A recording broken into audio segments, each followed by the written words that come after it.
Assalamualaikum warahmatullahi wabarakatuh. Kembali lagi dengan Sobat Mina. Nah, hari ini saya akan memberikan makan sambil saya jelaskan. Kita sekarang sudah budidaya ikan gurame dengan total hampir 30.000 ekor. Bisa dilihat ini kolamnya mulai dari ujung sana sampai ujung sana. Ujung sana. Nah, nanti saya lihatkan yang kolam terbaru. Kami sudah buat kolam lagi yang baru di sekitar sana, dengan ada yang juga nener yang kecil-kecil maupun yang konsumsi. Yang sebelah sini ini yang konsumsi. Nah, kalau biasanya ikan sekitar 30.000 ekor bisa hasilkan tinggal panennya ya itu rata-rata 15 ton sampai 20 ton per tahun. Nah, itu untuk hasil panennya ya. Nah, nanti gimana budidayanya, yuk kita simak baik-baik.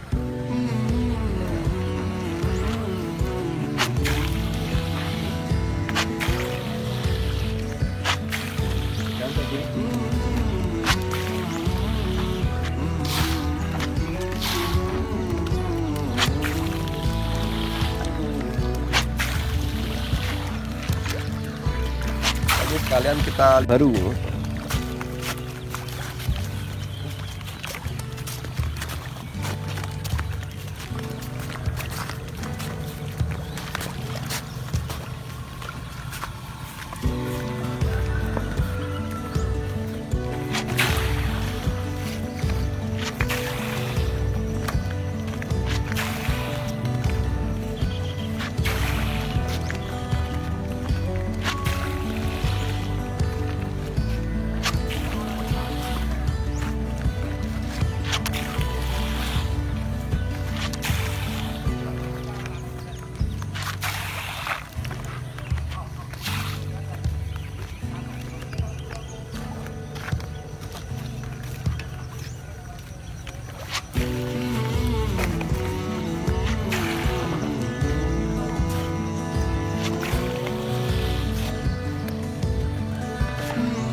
Nah, teman-teman semuanya, tadi sudah saya jelaskan untuk ngasih makan ikan. Terus juga saya mau menjelaskan bahwa kalau anak-anak muda, milenial maupun teman-teman semuanya, jangan lupa untuk berinvestasi. Sebenarnya investasi itu tidak harus ke saham dan sebagainya, tapi investasi di budidaya. Kenapa kok di budidaya?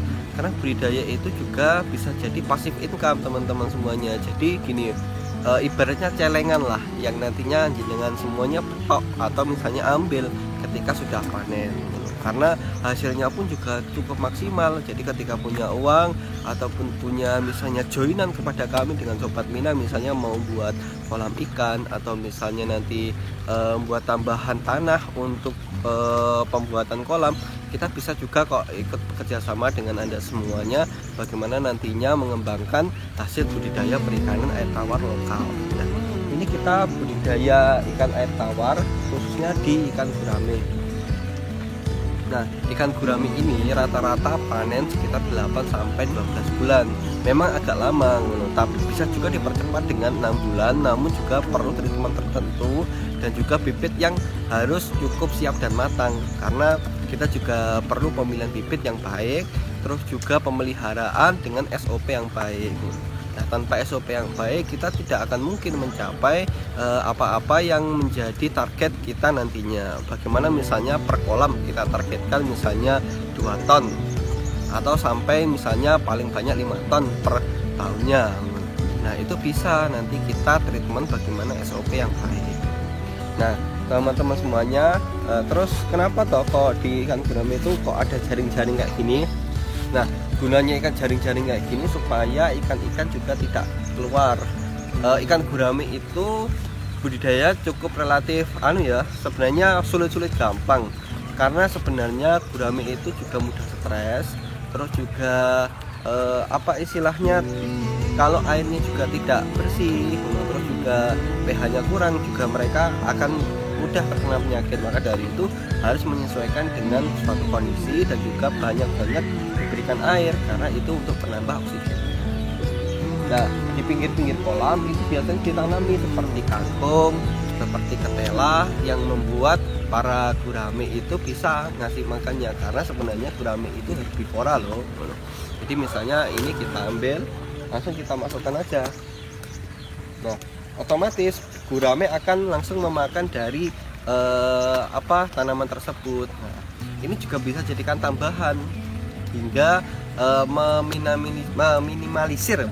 meminimalisir tentang pakan yang mahal. Misalnya karena pakannya cukup relatif tinggi, maka dari itu kita bisa menggunakan tanaman-tanaman yang sekiranya baik dan bagus untuk meningkatkan protein ataupun menumbuhkan badan-badan badan.